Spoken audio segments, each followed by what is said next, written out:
உறவுகளுக்கு வணக்கம். கிராமத்துல ஒரு வயதான ஞானி ஒருவர் இருந்தாராம். அந்த ஞானி கிட்ட அந்த கிராமத்தை சேர்ந்த ஒரு இளைஞன் போய், ஐயா, எனக்கு வாழ்க்கையில நிம்மதியே இல்லை, எதை தொட்டாலும் பிரச்சனையா இருக்கு, பிரச்சனை இல்லாத ஒரு வாழ்வை வாழ நான் என்ன செய்ய வேண்டும் அப்படின்னு வழி கேட்டானாம். அப்பொழுது அந்த ஞானி சொன்னாராம், சரி தம்பி, உனக்கு நான் சரியான வழியை சொல்லித்தரேன். உங்க வீட்டுல எத்தனை மாடுகள் இருக்கின்றன அப்படின்னு கேட்டாராம். எங்க வீட்டுல ஒரு 10 மாடு இருக்கும் ஐயா அப்படின்னு சொன்னானாம். சரிப்பா, இன்னைக்கு நைட்டு மாட்டு தொழுவத்துல போய் படுத்து அந்த 10 மாடுகளையும் நல்ல உறங்க வைத்து விட்டு காலையில என்ன பாரு, உனக்கான விடையை நான் தருகிறேன்னு சொன்னாராம்.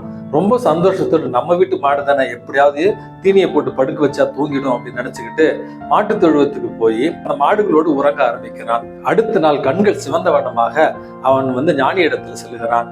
அந்த இளைஞனை பார்த்த அந்த ஞானி, சரிப்பா, 10 மாடுகளை நீ தூங்க வச்சிட்டியா அப்படின்னு கேட்ட நேரத்துல, ஐயா இல்லைங்க, என்னால தூங்கவே முடியல.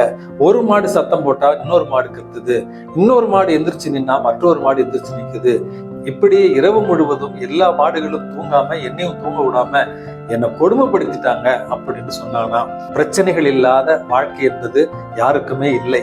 நம்மால் தீர்க்க முடிகிற பிரச்சனைகளை நாம தீர்க்க முயற்சி செய்ய வேண்டும். நம்மால் தீர்க்க முடியாத அல்லது நமக்கு புரியாத பிரச்சனைகளை எல்லாம் வல்ல இறைவனிடத்துல ஒப்படைத்து விட்டு, இறைவா இதை நீ பார்த்துக்கொள் அப்படி என்று அதை அவரிடம் ஒப்படைத்து விட்டு பிரச்சனைகளை எதிர்கொண்டு வாழ்கிற மனிதன் மட்டுமே மகிழ்ச்சியான மனிதனாக இருப்பான்.